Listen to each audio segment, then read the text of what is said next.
Ta-da! That's not Bryan. So, ladies and gentlemen, I would like to introduce you to my partner and soon to be the world's newest YouTuber, Amanda Fam.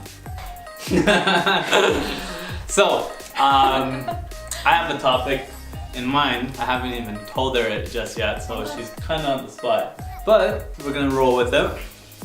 So, a year ago, Amanda was not someone you'd expect to even consider YouTube. Although she has not yet started, she has been spending the last few weeks vlogging through Insta stories. And in these stories, she has been opening up a lot with expressing herself and being herself on social media. So I'll let her speak to how she was able to feel a little bit more comfortable with being herself, because I'm seeing firsthand that she has come a long way with this. So I guess my first question for you is, what changed in the last year? Whoa, that really is putting me on the spot.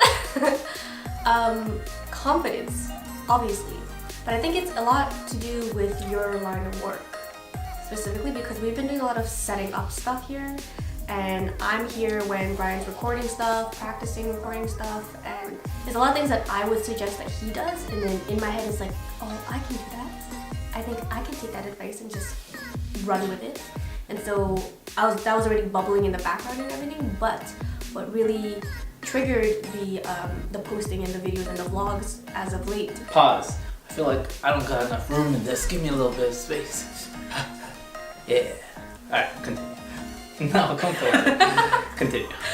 What really pushed me to do the recording and made me feel like, well, this is going to be simple because it's literally just me. Someone reached out to me on Instagram regarding my sickness, MS, multiple sclerosis, and they asked me how am I able to go to the gym so often, and I have these workout videos on my Instagram. And so she asked me where I get the energy from, what do I do with my food, my diet, how do I get myself to the gym? And the answers it came easily. And then so as soon as I got that message, I decided to post to Insta story for the first time, I think, with my face and me talking to the audience that would be watching. I tried to just blossom from there. Like whatever you ask me, whatever you want to find out, I'm gonna reply to, I'm gonna answer, and I'm gonna post. I used to think that no one would learn anything from me. I used to think that no one could take anything from me. I didn't think that I did much in my life that someone can ask me for advice for. And the fact that she reached out to me really made me realize that I guess a lot of people can look up to me or ask me stuff, and I'm very much comfortable answering authentically. I love that. So what I saw in her was, as time went on, she got more comfortable being authentic in real life with people in real life. But that wasn't so much ever an issue with her. It was more so the comfort level with being able to express herself online. And one thing that I know she dealt with was trying to find her own voice and voicing things that felt in a way that was natural to her. So she's been hearing me talk about a lot of the things that we talk about for a very long time.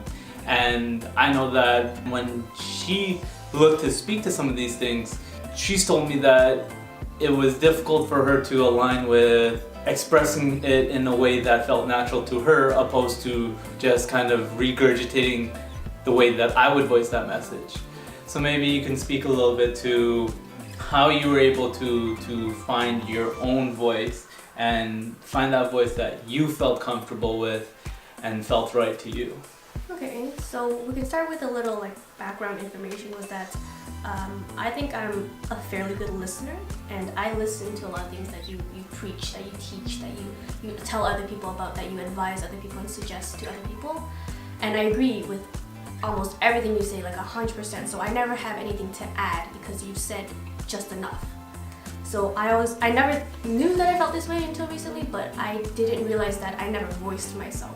People come to us and they ask Bryan questions, and I never add anything because he says everything that I'm thinking already in his own words. And then somewhere along the lines I start to realize they're not my words. It's not my voice that I'm sharing, because the way he talks and the way I talk, very different, but we have the same values and we preach about the same things. But different people can reach out to me and I would probably explain it in a different way that would resonate with them better.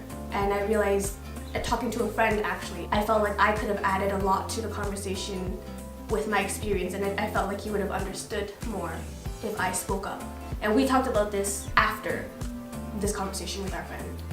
So I guess that's when I started to realize, like, I think those people could have grasped onto the idea that we're trying to share if I spoke up. So I realized that I should. I love that. I think a big lesson that comes from Amanda's story that I think, Amanda, that's weird. I never call her Amanda. Whoa! Amanda. Whoa! What do you call me?